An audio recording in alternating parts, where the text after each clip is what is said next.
സംഭവം വേറെ ഒന്നുമല്ല, ഡേറ്റ് തമ്മിൽ ക്ലാഷ് ആയതാണ്. അല്ലെങ്കിൽ ഒരു ബ്രൈഡൽ വർക്കും ഒരു കേക്കും ഒരു ദിവസം ചെയ്യാൻ പറ്റുമോ എന്ന് ചോദിച്ചു കഴിഞ്ഞാൽ ചെയ്യാൻ പറ്റും, പക്ഷെ ഭയങ്കര ബുദ്ധിമുട്ടായിരിക്കും. ഈ കസ്റ്റമർ എനിക്ക് ഓർഡർ വന്നിട്ട് നെക്സ്റ്റ് ഡേ കേക്ക് വേണമെന്ന് പറഞ്ഞു. നെക്സ്റ്റ് ഡേ ഈവനിങ് മതി കേക്ക്. അപ്പോൾ സത്യം പറഞ്ഞു കഴിഞ്ഞാൽ ഈ ഓർഡർ കിട്ടിയ ടൈമിൽ ഞാൻ വെറുതെ ഇരിക്കുമായിരുന്നു. അപ്പം ഞാൻ വിചാരിച്ചു ഓക്കെ നാളെ വേറെ പണിയൊന്നുമില്ലല്ലോ, അപ്പം നാളെ ചെയ്യാമെന്ന്. സത്യം പറഞ്ഞാൽ സ്പഞ്ച് റെഡി ആയി കഴിഞ്ഞാൽ തന്നെ നമുക്കൊരു 50% സമാധാനം കിട്ടും. അപ്പോൾ ആ വെറുതെ ഇരുന്ന ടൈമിൽ എനിക്ക് ആ സ്പഞ്ച് അങ്ങ് റെഡിയാക്കിയാൽ മതിയായിരുന്നു. പക്ഷെ ഞാൻ നെക്സ്റ്റ് ഡേ ഈ ഒരു കേക്കല്ലേ ഉള്ളൂ എന്ന് വിചാരിച്ചു ഞാൻ അതങ്ങ് ലാഗാക്കി. നെക്സ്റ്റ് ഡേ എൻ്റെ ഫ്രണ്ടിൻ്റെ എൻഗേജ്മെൻ്റ് ആണ്. അപ്പോൾ ഒന്ന് കോഴിക്കോട് വരെ പോകണം. അപ്പോൾ അത്രയും ട്രാവൽ ചെയ്യാനുള്ളത് കൊണ്ട് നേരത്തെ കിടന്നുറങ്ങണം. നെക്സ്റ്റ് ഡേ അതായത് ശനിയാഴ്ച വെളുപ്പിന് പോകണം എന്നായിരുന്നു പ്ലാൻ ചെയ്തത്. എന്തായാലും ഫംഗ്ഷനൊക്കെ കഴിഞ്ഞ് വരുമ്പോൾ ശനിയാഴ്ച എന്തായാലും രാത്രിയാകും.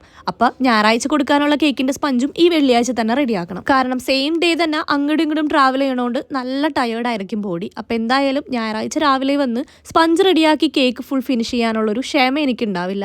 അത്രയ്ക്ക് ടയേർഡാവും എന്ന് എനിക്ക് നല്ല ഉറപ്പുണ്ടായിരുന്നു. അതുകൊണ്ടാണ് സ്പഞ്ചെങ്കിലും റെഡിയാക്കി വെക്കാം, ബാക്കി വന്നിട്ട് ഞായറാഴ്ച സെറ്റ് ചെയ്തിട്ട് ഈവനിങ് ഒരു റിസപ്ഷൻ്റെ കേക്കായിരുന്നു അങ്ങനെ കൊടുക്കാമെന്ന് വിചാരിച്ചത്. അപ്പോഴാണ് എൻ്റെ ഫ്രണ്ടിൻ്റെ വരവ്. അവൾക്ക് മെഹന്തി ഇടണം. സംഭവം ഇവളെന്നോട് നേരത്തെ പറഞ്ഞതാണ്, പക്ഷെ ഞാൻ ഈ കാര്യം മറന്നു. ഈ കാര്യം ഞാൻ അവിടെ പോയി ഇട്ട് കൊടുക്കേണ്ടതല്ലാത്തത് കൊണ്ടും ഇതൊരു വർക്ക് എന്നുള്ള രീതിക്കുള്ളതല്ലാത്തത് കൊണ്ടും ഞാനത് നോട്ട് ചെയ്തില്ല. അങ്ങനെ അന്നത്തെ ദിവസം ഫുൾ ബിസി ആയിരുന്നു. രാവിലെ ഒന്ന് പർച്ചേസ് ചെയ്യാൻ വേണ്ടി ഷോപ്പിൽ പോയി തിരിച്ചു വന്ന് 2 കേക്കിന് സ്പഞ്ച് ഉണ്ടാക്കി, ഒരു കേക്ക് ഫിനിഷ് ചെയ്തു. അത് കഴിഞ്ഞ് മെഹന്തി 1 സൈഡ് ഫുൾ കംപ്ലീറ്റ് ചെയ്തു. എന്നിട്ട് കേക്ക് ഡെലിവറി ചെയ്തു. അത് കഴിഞ്ഞ് വന്നിട്ട് മെഹന്തി ബാക്കി കംപ്ലീറ്റ് ചെയ്തു. ഒരു മെഹന്തി ആർട്ടിസ്റ്റിന് മനസ്സിലാവും എത്രത്തോളം നമ്മുടെ ബോഡി ടയേർഡ് ആവും ഒരു മെഹന്തി വർക്ക് കഴിയുമ്പോഴത്തേക്കും. അതിപ്പോ ഇങ്ങനെ ഫുൾ ഹാൻഡ്സ് എൽബോ വരെ ആണെന്നുണ്ടെങ്കിൽ പിന്നെ പറയേ വേണ്ട. എല്ലാം കഴിഞ്ഞ് ബെഡിൽ കിടന്നത് മാത്രമേ എനിക്ക് ഓർമ്മയുള്ളൂ. പെട്ടെന്ന് ഉറങ്ങിപ്പോയി. അപ്പൊ നെക്സ്റ്റ് ഡേയിലെ കോഴിക്കോട് വ്ലോഗ് നമുക്ക് നെക്സ്റ്റ് വീഡിയോയിൽ കാണാം. Till then bye.